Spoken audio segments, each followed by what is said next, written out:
Hi guys! Good morning everyone! So for today's video ay tara at samahan niyo po ako magluto nitong ating napakasarap na pork adobo in liver spread. Siyempre sasamahan po natin yan ng patatas para may gulay po yung ating pork adobo. So tara na guys at samahan niyo po ako magluto. So kung bago pa lang po kayo sa aming page, huwag niyo po sanang kalimutan mag-like at mag-follow para palagi po kayong updated sa aming mga bagong video na i-upload. So yun na nga guys, maaga tayong nagising at tayo ay pupunta ng Talipapa. At pagkadating natin sa ating bahay, ayan, syempre hugasan natin itong ating pork liempo ang ating gagamitin at yung ating mga sangkap dyan, yung ating patatas, sibuyas, bawang, meron din tayo nabiling kalamansi at yung ating pipino. Ayan, pagkatapos ay ihilera na natin dito yung ating malinis na pork liempo dito sa ating kawali at maglalagay na tayo dyan ng konting paminta at asin. So mamaya maglalagay pa tayo dyan ng sangkap. Ayan. So tinakpan lang natin yan dyan guys para madaling maluto na rin yung ating pork at papa-brown-brown lang natin ng bahagya. At pag ganito guys, ayan, pwede na tayo gisa nitong ating bawang. So naglagay lang tayo ng konting mantika at pagkatapos ay igisa na natin dyan yung ating bawang at isunod na rin natin dyan yung ating sibuyas.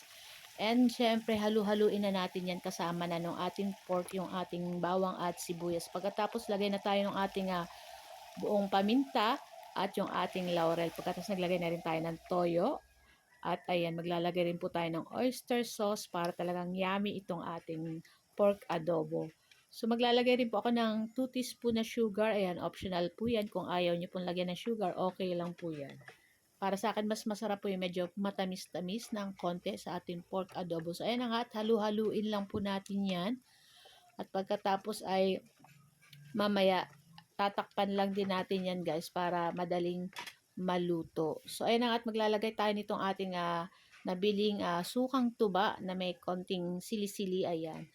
So, maglalagay rin po tayo dyan ng liver spread. Ito yung ating pinaka-pampasarap din dito sa ating pork adobo. Nako guys, try nyo po yung ganitong luto at napakasarap po nito. Ayan. So, naglagay lang tayo dyan ng isang basong tubig para mas lalong lumambot pa yung ating pork. And then, tatakpan po natin yan. At pag malambot na yung ating pork dyan, ilagay na natin yung ating patatas. Ayan. So, marami pong patatas. Syempre, mas masarap kasi, ayan. Ako, more on patatas lang po yung kinain ko dyan. Kasi, may mga taba po yan. Pero, okay lang naman paminsan-minsan kumain ng taba ng baboy. Ayan. Wag lang madalas. So, yan na nga. At palalambutin lang natin, guys, yung ating patatas dyan, guys. Ayan. Pag malambot na yan, guys, medyo patutuyuin lang natin ng konti yung ating pork adobo dyan. Ayan, so pag ganito guys, ayan, luto na rin to at pwede na rin nating patayin yung ating apoy. Naku, napakabango guys at talagang super yummy nito guys. Kaya kung ako po sa inyo, try nyo na rin po itong lutuin at tsak magugustuhan ng inyong mga anak, ng inyong family. Ayan, so guys, ayan, at pwede na natin tong patayin at kumuha na rin tayo ng ating plato. Ayan, so meron po tayo dyan guys, pipino para mas maraming gulay-gulay yung ating makain. Ayan.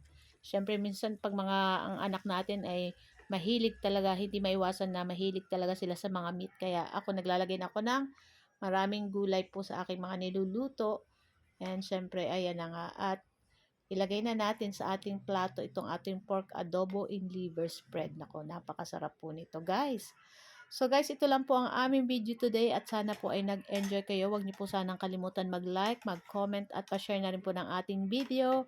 So guys, tara na at samahan niyo na po kaming kumain itong ating napakasarap na ulam for today. Ayan, tayo mga Pilipino ay talagang favorite natin ang ating pork adobo. Ayan, talagang hindi mawawala po yan sa ating mga handaan. So guys, thank you for watching and see you next video again. Ciao! Sarap!